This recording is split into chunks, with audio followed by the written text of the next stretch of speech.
not sure how to do that, I can walk you through that. But when does everybody know how to use the student suite to set up for your classes?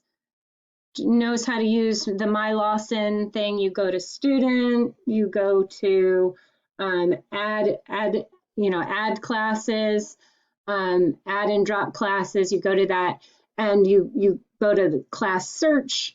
You search for the class you want, and then you go ahead and add that to your schedule. So I want to make sure that you know how to do that. If you're not sure how to do that, one of the advisors on that advising system can walk you through that. But I wanted to talk to you about what the schedule looks like, and how to tell what kind of a class you're signing up for. If it says VIR, that means what? That means virtual. That's right. And virtual is just what we have here. That means you get in-person contact via Zoom, right? But you get one-on-one feedback. You can conference with your teacher. You can look at your work and the model and look at them together, because we can do document shares and things like that, okay? You're turning in your work electronically, and you're having to meet from home. So we know we're not in a world of ideals here right now, right? But I want to give you some feedback that in my virtual classes, people are passing. My pass rates are high in my virtual classes. They're actually higher than my usual in-person class pass rates, because people can attend even if,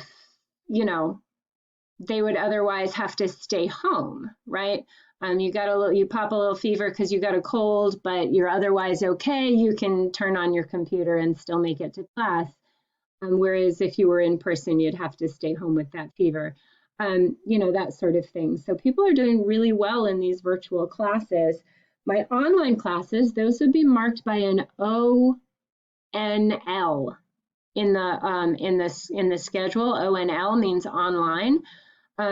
My students are struggling there a little bit more because we don't go over the instructions for everything face to face every week, and they don't get to ask their questions. They don't have as many. They can have a conference with me, but they don't think to set it up. They kind of feel like they're on their own.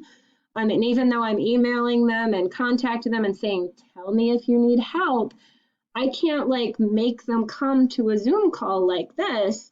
And so they feel like they're on their own, and they're struggling more than my virtual classes. So in terms of success rates, I'm seeing a higher student success rate in virtual classes than I am in online classes, just to kind of let you know that. Now, if a class does not fit with your work schedule or something like that, you can still do it. You can go and you can succeed, but you've got to remember that you do have an instructor, and you need to reach out to them if you're struggling.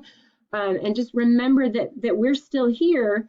We just can't make you get the help you need. You've got to reach out for it. So if you do end up needing to take an online class instead of a virtual class, make sure that you're reaching out for the help you need. If you're getting confused, or you're not sure what to do, or you're not sure of the instructions, just make sure that you reach out, okay? So those are those two options. We're also offering face-to-face options, which I wanted to talk to you about and make sure you had a realistic set of expectations of what that's going to look like. And just wanted to, again, make sure that you knew what all of those different options were going to be, why you might choose each of the three options. And if you do need help registering, how to get onto that advising system and get the advice you need and get the help that you need for signing up for spring classes, because it is time to do that. And we want everybody here in the spring. All of y'all's next English class is English 102. So I want you to follow up and take that 102 class in the spring. Okay, sound good? Any questions about registration? All right, fantastic. Let's talk about the drafts that I saw. There were some common issues, so let's take down some notes while we're doing the screen share.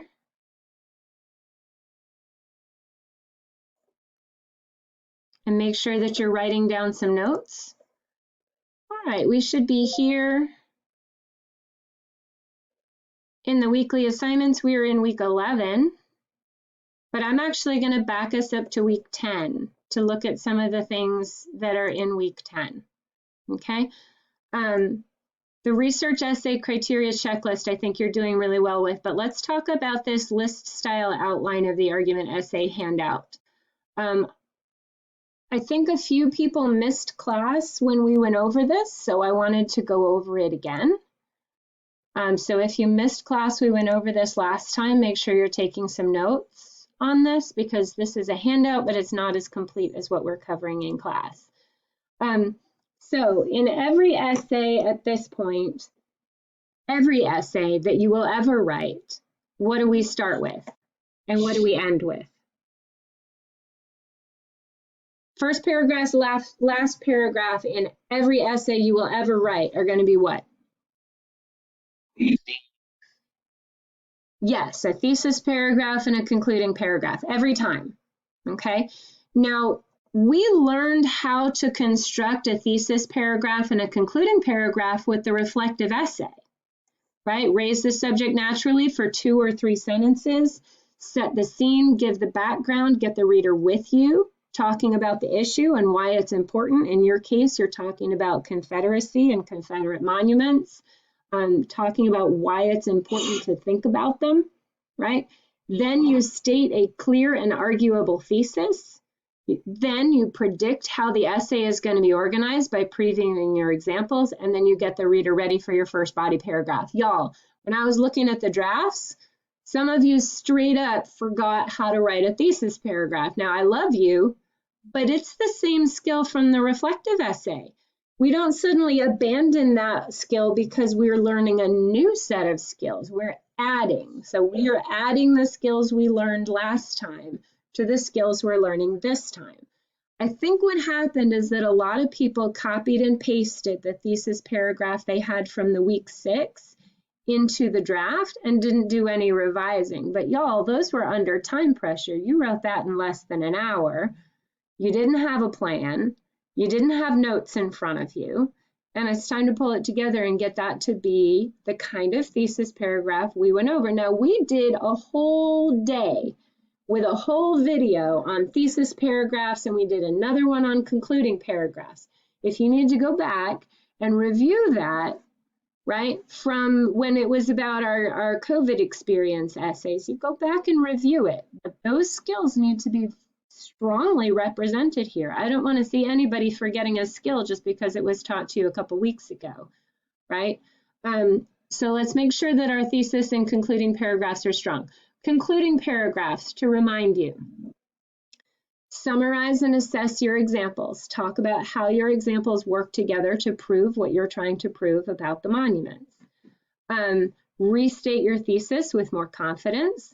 Explain what is at stake if the reader doesn't agree with you, and then tell the reader what to do or think next. Somebody said, what do you mean by tell the reader what to do or think next? And I mean, what do you want me to do with this information?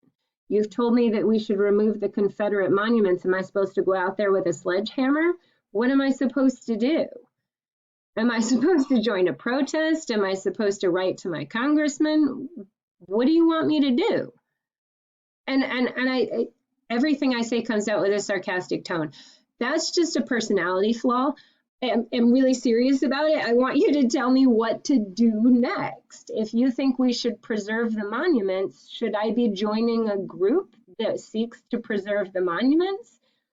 Should I be doing counter protests? Should I be forming a human chain around the monument? What do you want me to do? Right? It's kind of what you wish everybody with a cause would tell you, right? How many of you have friends who have like a cause that they're always talking about? Like they believe in like the Black Lives Matter cause, or they believe in the, they want to talk to you about global warming, or they want to talk to you about their church. They've got a cause and they want you to know about it. How many of you have somebody who's always got a cause that they're thinking about?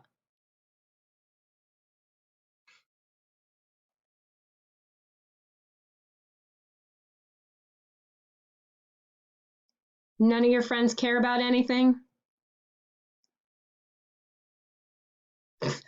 What do y'all's Yeah, what do they care about?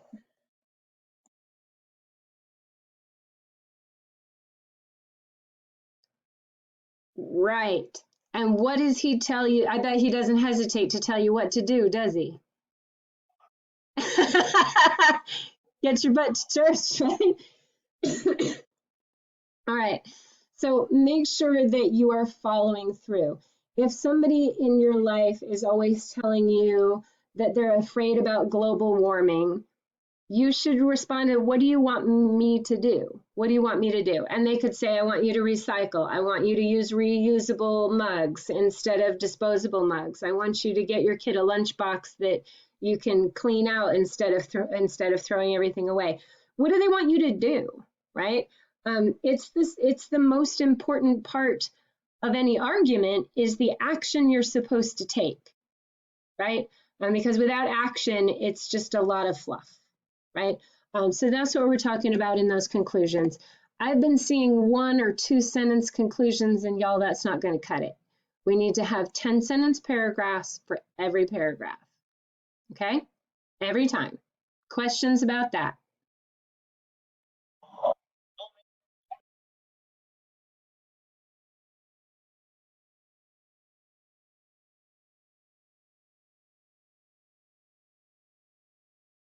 Yes, sir, it is. The body paragraph, and here's the list. We went over this last week. The thesis paragraph is the first paragraph. The second paragraph is a body paragraph about your own reasons. The third paragraph is source paragraph number 1, and then you run through your source paragraphs all the way through paragraph 6, and then paragraph 7 is your concluding paragraph. Okay? Okay. And then you have your works cited list. Your works cited list comes back. I'm sorry. Your works cited list is on a separate last page. So if let's show this here.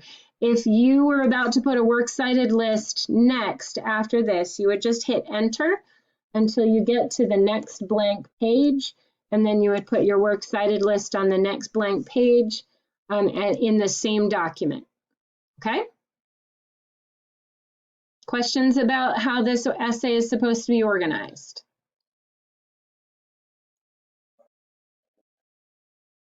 Okay. All right, so I'm going to close this, and I'm going to move us over here, and I'm going to close this. We're going to talk about a couple of things with source use here, okay? There's a formula that I want everybody using for their source introduction, so let's write that down, okay? Source introductions formula. Can anybody tell me what that formula is? It's a 3-sentence formula. What is it?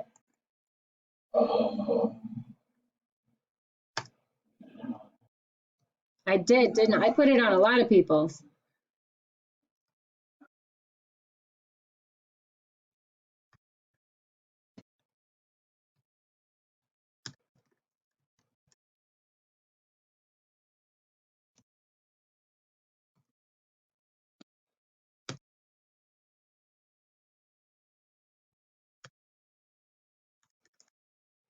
Yes, yes, yes.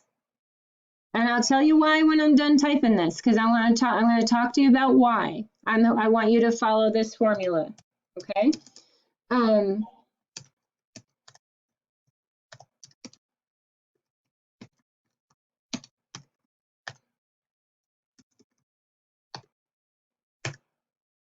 okay.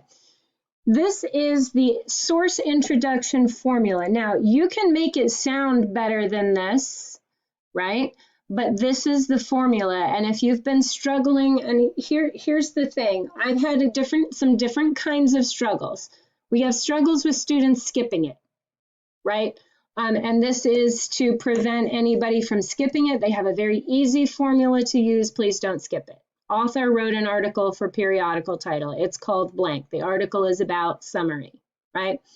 A very easy formula, so nobody's going to be tempted to skip it. You know exactly how to do it. Do it this way. That's number 1 reason.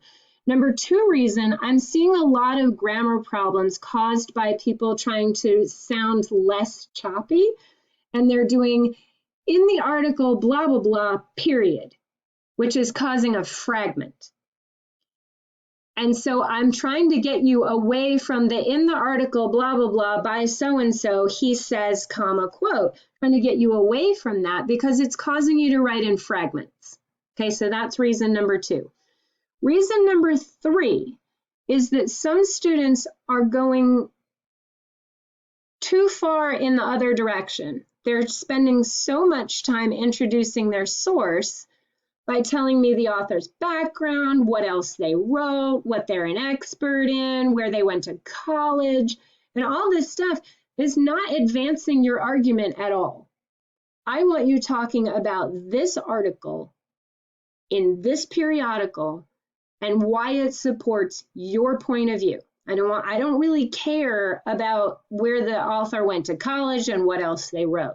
We just need to get down to business, right? And Darius, I think you fall into that last category. Am I right?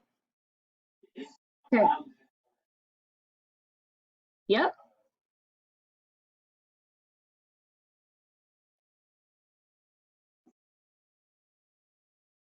Mm-hmm. Mm-hmm.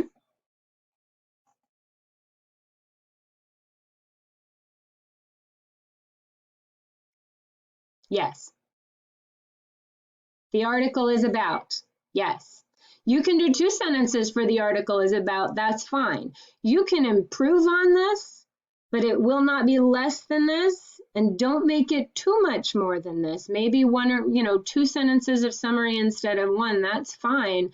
But we don't need to know everything they ever wrote. We don't need to know where they went to college. We don't need to know all that extra background stuff, right?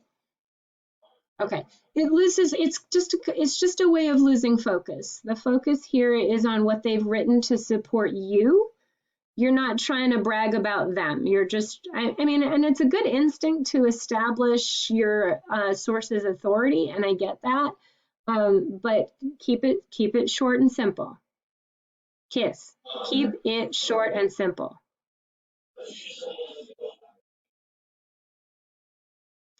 Heck no. What's the first job of a source paragraph?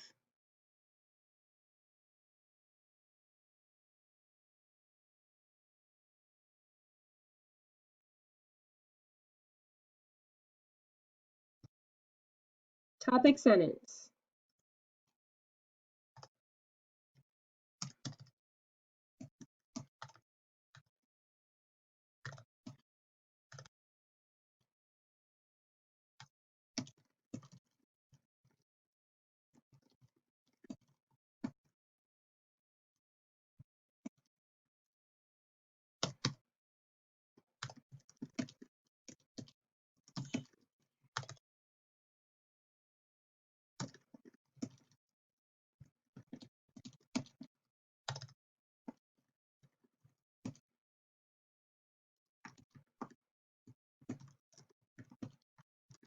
All right, topic sentence. Let's make sure that we have those topic sentence and that we know how to dissect them. We need a transitional phrase, just like we learned in the reflective essay, right? Transitional phrase. This one's for a first paragraph. This one's for a second paragraph or a third or a fourth, right? We need keywords from the prompt. Remove the monuments or preserve the monuments. And then we need to know exactly what this is going to be about. If your article says they preserve a racist history, then that's what the paragraph is going to be about. But that's why it's important to be able to summarize your article, is because you need to be able to predict it in your topic sentence. Okay, now, Caitlin, I'm going to grab you for this. Are you with me? Let's talk quote integration. What is quote integration?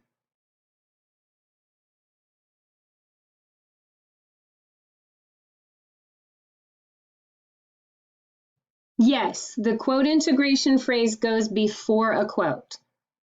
In other words, if you've written your source introduction formula,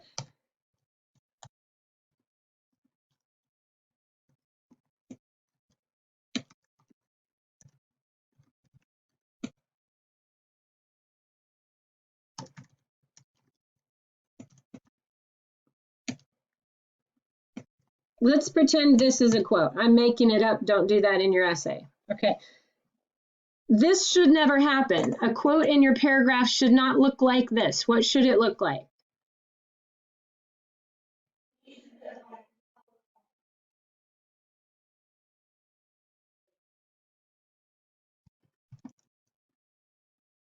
That's all it takes. That's all it takes is that little tiny phrase, Jackson says. Okay, now we could also, let's do a variety of these so that we're not doing author's last name and says every single time. So let's get a little bank of them. The author, and remember when I say the author, you could use their name or you could use a pronoun. Says, states, argues, claims, asserts, observes, notices, believes. What else?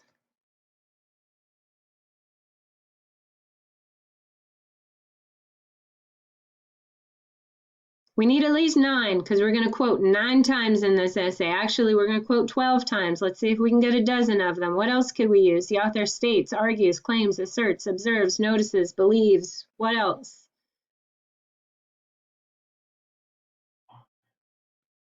Tells us, informs us.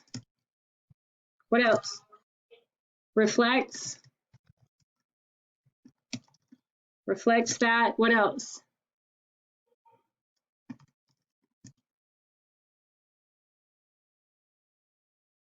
What else? Couple more.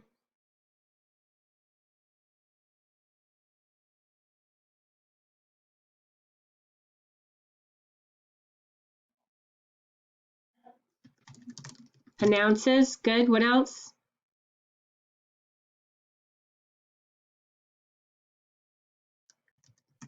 Insists.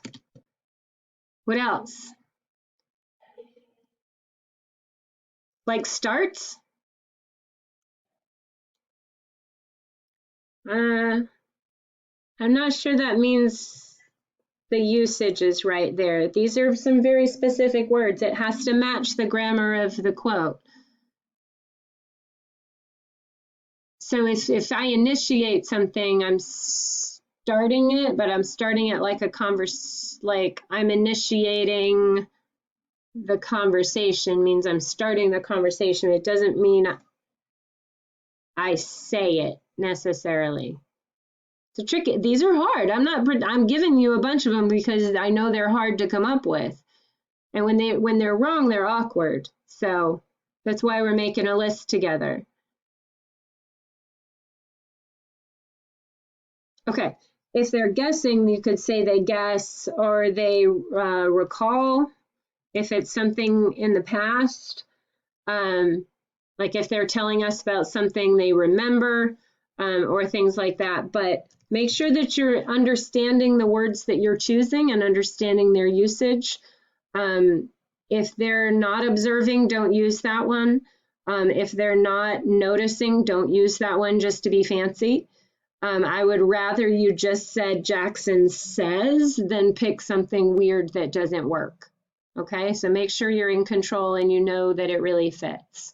Okay. All right, questions on these. They need to be there every single time. Should they be before the quote or after the quote?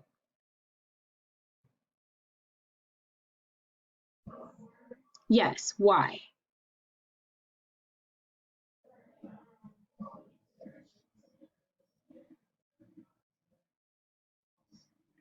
Yeah, technically you can put it afterwards. Why am I advising you to put it in the front?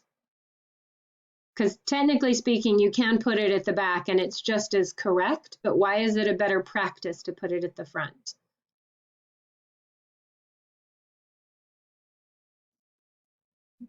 Yes, that's 100% it. It's easier for your reader to follow who's saying what when we tell them right up front, right?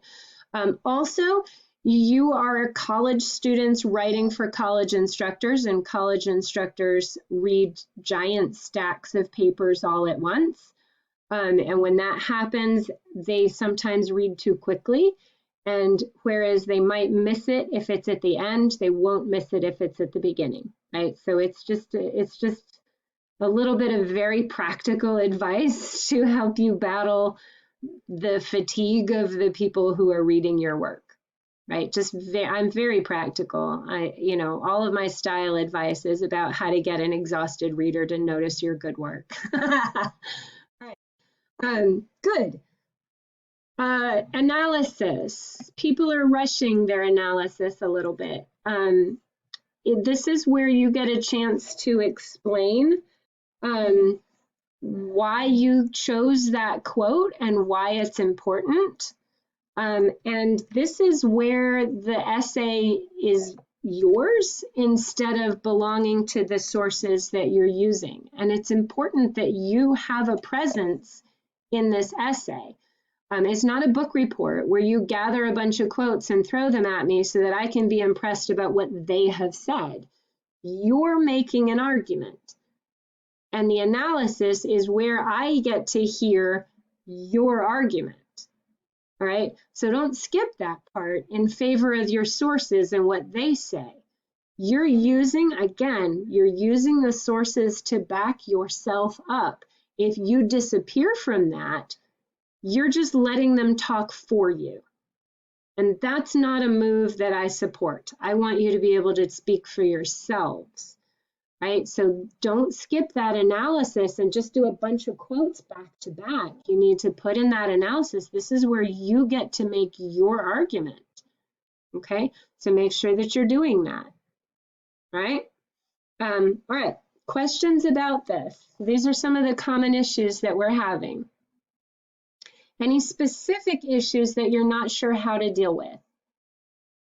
Anybody get advice that I haven't addressed here that you need to have addressed?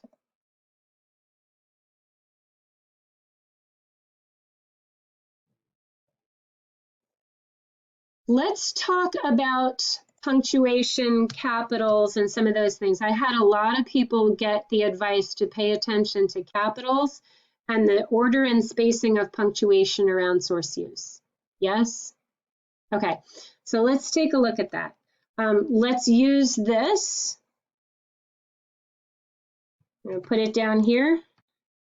And we're going to say, I'm making people up. John Jones wrote an article for a magazine that doesn't exist anymore. I'll get rid of that and get rid of that. It is called I am an article about something. The article is about, and if you do this, I'll poke you in the eye, through the internet, all sorts of stuff. The author says this is a lot of nonsense and I wish we could be doing something else.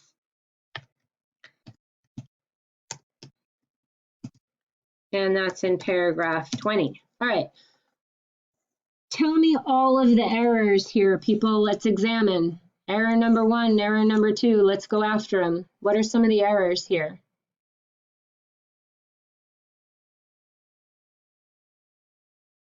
There's an error in the first sentence. What is it?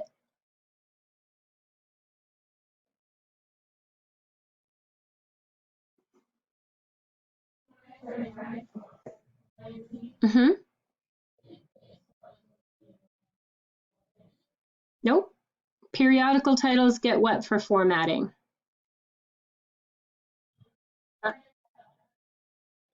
Underline or italics, and either one's fine. I do underlining because it shows up really well. It is called I am an article about something. There are multiple errors in that sentence. What are they? Tell me what's wrong with the title. Sorry, we're talking over each other. Amaya, your turn. Talk to me.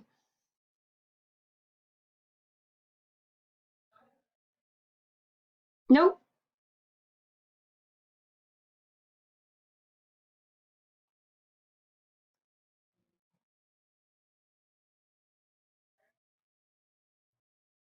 What? Yes, there are capitalization errors. Walk me through them.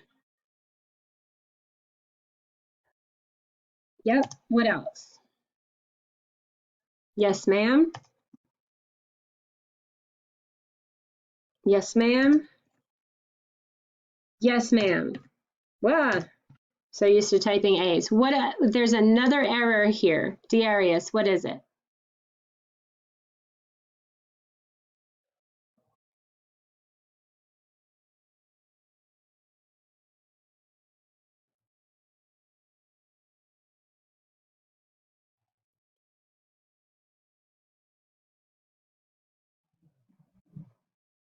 I've highlighted it.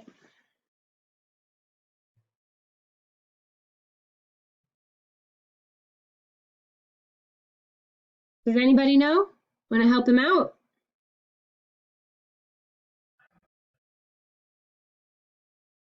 Yes, ma'am. The period goes inside the quotation mark at the end of a sentence that ends with a title. Good.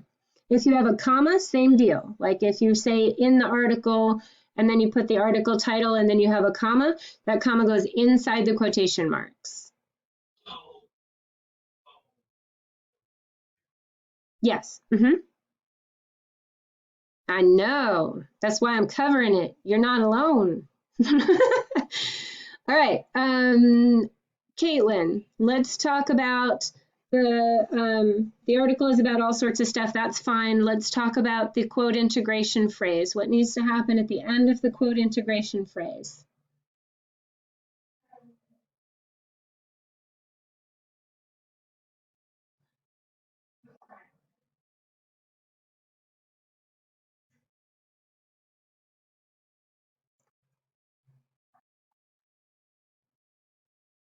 That's why we're working with you.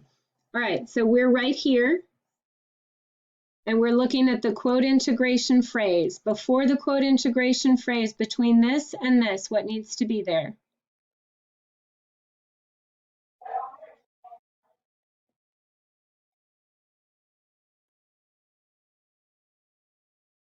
Right, we've got the words. We're working on punctuation now. What punctuation is missing? Yes, ma'am. Where does it go?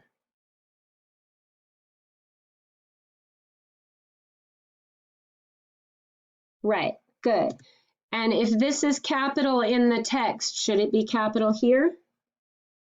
Yes, it should. Good. Um, we need a comma here as well because it's a compound sentence. Now, there are a few errors with punctuation order here. Prentice, can you tell me what they are? This is really hard.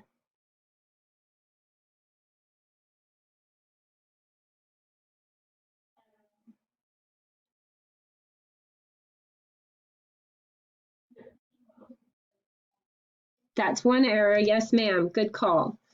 Are there any other errors here?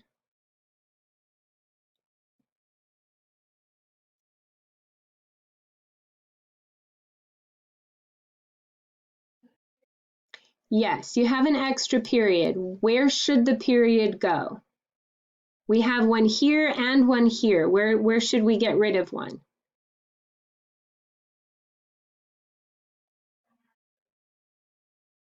No, and a lot of people are doing it that way. The citation is part of your sentence, right? So even if the author's sentence ended with a period here, you put the period over here at the end of your sentence, okay? So I've seen a lot of people doing a period here and a period here, or a period here and none here, but we want to have no period here and a period over here.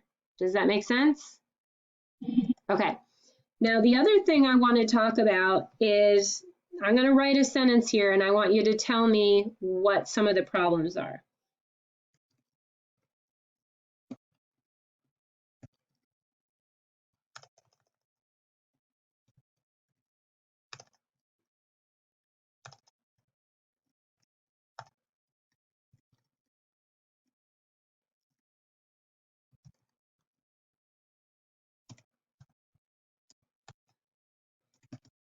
Okay, tell me what's wrong.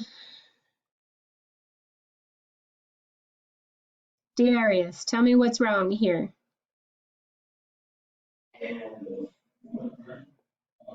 In this sentence right here, in the United States, the issue of Confederate monuments is a major controversy.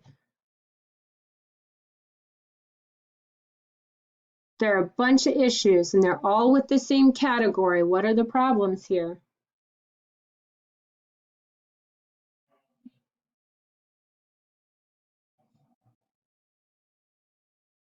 It's not punctuation.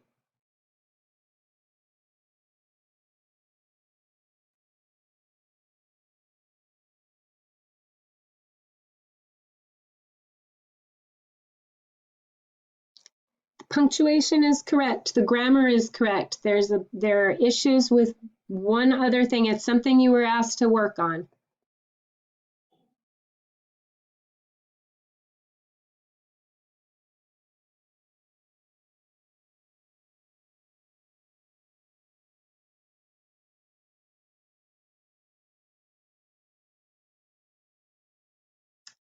Capital letters.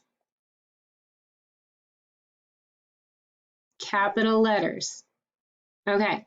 So, Darius, I love you, my friend, but you are sprinkling capital letters through your essay like they're pepper on a side dish here. We we got to make sure we're using capital letters correctly. We definitely use them in titles, like for life and for magazine, and for each significant word in a title. But you're sprinkling them throughout in words that you feel like they're important words, but we've got to use them only in titles and in proper nouns. So let's go through this, okay? Is United States a proper noun requiring capitals? Yes, it is. Is issue a proper noun requiring a capital?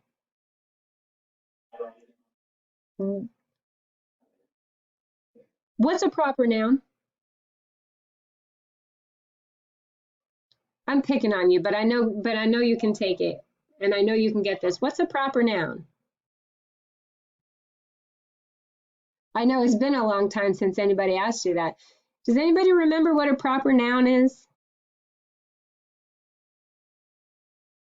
It's a name of a person, place, or thing. So Walmart is a proper noun. Store, not a proper noun. Okay? So it's a name of a person, a place, or a thing. Okay?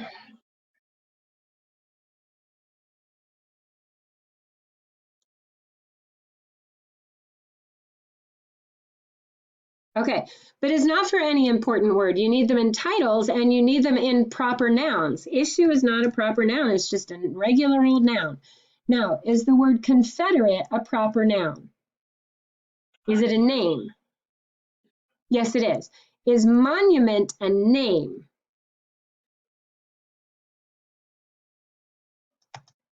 Nope. Okay. Unless you're speaking about a specific monument and you're saying the Confederate monument of Hoover, Alabama, that might be capitalized. But if you're just talking about monuments in general, that's just nouns. That's just, even if it's an important noun, it's not a proper noun if it's not part of a name, right? And I'm gonna give you a cheat sheet down here in a minute. Controversy, is that a proper noun? Is that a name? No.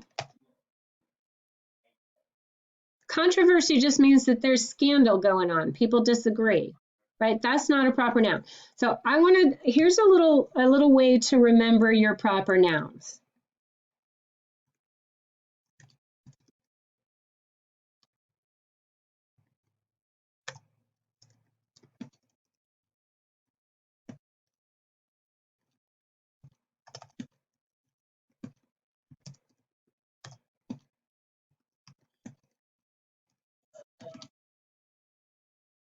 Okay. Well, it's I guarantee you it's not giving you things that are capital that shouldn't be. That's all you, friend. All right.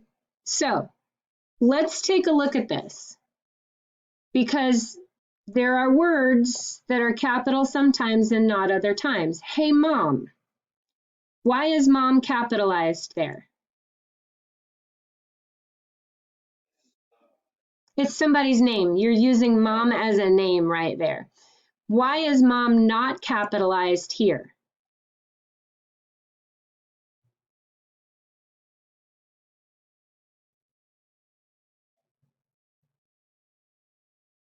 It's just a mom. It's not being used as a name, right? So you could even add Kayla's mom, Layla. I don't know, making up names. Hey mom, Jayla's mom, Layla. They rhyme, you know. Wants to drive us to the Walmart, capital, store, lowercase, and Hoover is capital. So you can see, I love my aunt a lot. I love Aunt Jennifer a lot. Okay, so when it's part of a name, capital. When it's just a regular old noun, like I have 3 aunts, lowercase. Does that make sense? Okay, so again, one more example. He's the crazy uncle of the family. There goes crazy Uncle Bob. Okay, right, so again, we are not capitalizing uncle unless it's part of Uncle Bob's name. Does that make sense? Hot dog. All right, so I want you to go through and I want to make sure that you're capitalizing the things that need to be capital, but you're not using extra capital letters just because the word seems important, right? Okay, and you're not the only one. There, we have a lot of people forgetting capitals. Y'all, we have people forgetting that a sentence starts with a capital letter. And I'm not even addressing them because I don't want to embarrass anybody. Darius's issue is a common issue, so I'm asking him to work with me on it. But I have students right now who aren't even capitalizing the beginnings of their sentences or the proper pronoun I or things like that. So it's a serious issue. Make sure that you're paying attention to capital and lowercase letters, yeah? As you edit and the order of punctuation, no punctuation here. They are correct in the model, so make sure you're using the model not just for the big picture, but for the details as well. Okay, does that make sense?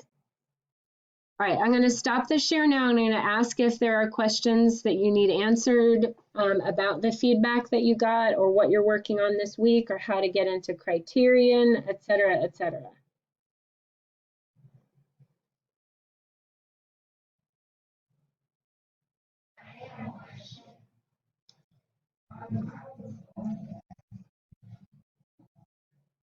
Can you see our work page here? James, let's see. You don't see it? Okay. Let me get back to it. Let me make sure. Oh, because we didn't share. Share screen. Screen. Share. All right, you see it now? Ah, hooray. Okay. So I'll move it up a little bit so that we can see it a little better. Clover says, comma, quote. Now, where is the ellipses? Is it in the middle or at the end?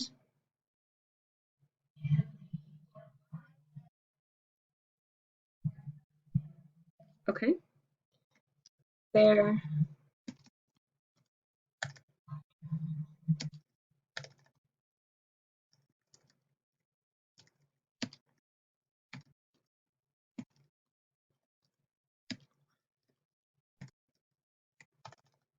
Okay, so let's say there was like, okay, I'll do one in the beginning as well. So when it's in the middle, you start it right after the letter that you just typed. You just type the 3 dots and then you hit a space.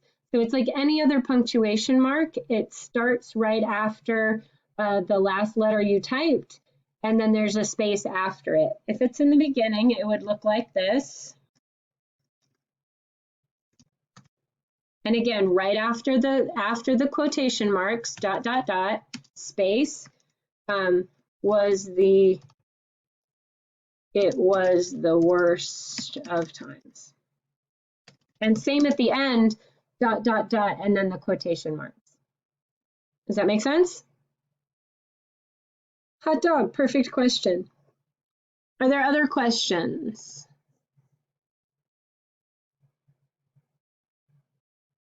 Oops.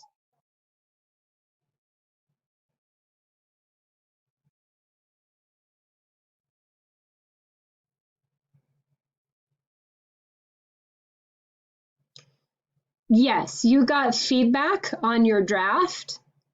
And in the discussion board, I'm asking you to share one piece of feedback and one sample. So for you, Caitlin, you might want to say, hey, I've been told to work on quote integration because you know that's our big thing that we're working on for you. You just put in what you're currently doing, and then people help you with it and make suggestions. Okay.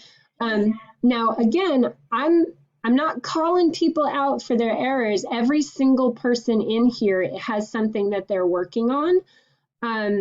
And so, I mean, the brave souls who are willing to talk to me are having me tell them what their issue is. But I told everybody what their issues were in your feedback, right? Tyson's working on his thesis and concluding paragraphs, and he knows that. He even asked about it in the last discussion board. He's like, if we've already done 4 paragraphs, what are we doing in the conclusion, right? And he didn't get very good answers to that. So make sure you're looking through. And when you see somebody who's asked a question where you know the answer, make sure you answer that one, right? And really look through what everybody has said and give some good answers, because people could really use your help here, right?